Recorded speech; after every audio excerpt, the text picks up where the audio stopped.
Kapil Patil foundation द्वारा आषाढ़ी एकादशी के मौके पर पंढरपुर में हर साल की तरह इस साल भी लगाया गया फ्री मेडिकल कैंप। बता दें कि आषाढ़ी एकादशी की शुरुआत हो चुकी है और बात की जाए तो पंढरपुर में लाखों की संख्या में भक्तों का जमावड़ा देखने को मिलता है। इस बीच भक्तों के स्वास्थ्य को लेकर पिछले कई सालों से कपिल पाटिल फाउंडेशन द्वारा जो है फ्री मेडिकल कैंप का आयोजन किया जाता है, जिसमें आपको बता दें कि शरीर की कई बड़ी बीमारियों का इलाज जो है निःशुल्क किया जाता है। पूर्व केंद्रीय मंत्री कपिल पाटिल के निर्देश पर आपको बता दें कि पूर्व नगर सेवक सुमित पाटिल और उनकी पूरी टीम आषाढ़ी एकादशी के मौके पर पंढरपुर में लगभग कई सप्ताह वहां पर जो है फ्री मेडिकल कैंप का आयोजन करते हैं। और आपको बता दें कि भारी संख्या में जो भक्तगण वहां पर उपस्थित होते हैं, जो वहां पर पहुंचते हैं, जिनके स्वास्थ्य में किसी प्रकार की जो है समस्या आती है, उन्हें निःशुल्क डॉक्टरों की पूरी टीम जो है इलाज करती है। इस बीच सुमित पाटिल ने हमारे चैनल से बातचीत की, आषाढ़ी एकादशी को लेकर शुभकामनाएं दी और पंढरपुर में जो फ्री मेडिकल कैंप लगाया गया है उसको लेकर सुमित पाटिल ने क्या कहा, आइए सुनते हैं।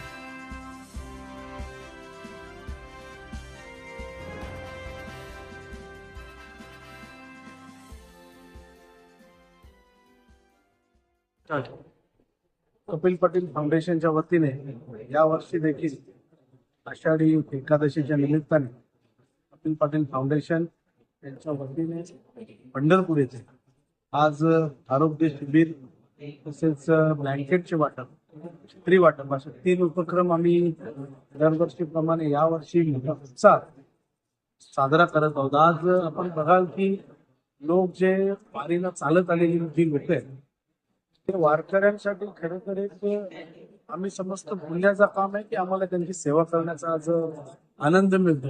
आज कपिल पाटील फाउंडेशनचा प्रत्येक सदस्य ते येऊन मेडिकल कॅम्प असेल, मेडिकल कॅम्पसाठी जी लागणारी औषधं असतील, बाकीचे डॉक्टर्स असतील, ज्या गेल्या 6 वर्षापासून ते डॉक्टर दरवर्षी आपल्या मनाप्रमाणे ते येतात, सेवा देतात, प्रामाणिक सेवा देतात। आणि फाउंडेशनचा प्रत्येक सदस्य असं भिवंडी आमची लोक आहेत, भिवंडीची देखील जी फाउंडेशनशी जोडलेली लोक आहेत, कपिल पाटील साहेबांचे कार्यकर्ते ते देखील येऊन इथे सेवा देतात। एक आनंदाचा वातावरण आज या पंढरपूर नगरीमध्ये आपल्याला बघायला मिळत आहे।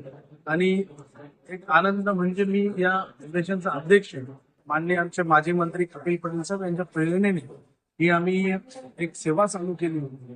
ही सेवा एक छोट्या प्रमाणात होती, परंतु हळूहळू ही सेवा एक प्रारूप रूप मोठ्या रूपाने इथे उदयाला आलेली असं मला दिसते। आज जवळजवळ 10,000 लोक या आरोग्य शिबिराचा लाभ घेणार आहेत आणि जवळजवळ 5,000 ब्लँकेट, 5,000 छत्र्या असा एक मोठा उपक्रम आम्ही माननीय केंद्रीय मंत्री कपिल पाटील साहेब यांच्या मार्गदर्शनाखाली इथे राबवत आहोत। मला वाटतं ही निरंतर सेवा विठ्ठलाने आमच्याकडून घडून घेतलेली आणि ही वर्षोनवर्ष असंच चालत राहील अशी मी या फाउंडेशनच्या सर्व सदस्यांच्या वतीने या आलेल्या वारकऱ्यांच्या सेवा करण्याचा विठ्ठलाने आम्हाला एक संधी दिली, त्यासाठी आम्ही सर्वांचे आभारी आहोत। आणि ज्या लोकांनी लाभ या शिबिराचा घेतला त्यांना देखील आम्ही चांगल्या प्रकारचं इथे सेवा देण्याचं काम आम्ही करत आहोत। येणाऱ्या काळात अशी जी सेवा निरंतर राहो अशी विठ्ठलाचरणी प्रार्थना करतो। ते 2 शब्द सांगतो। जय हिंद, जय महाराष्ट्र, रामकृष्ण।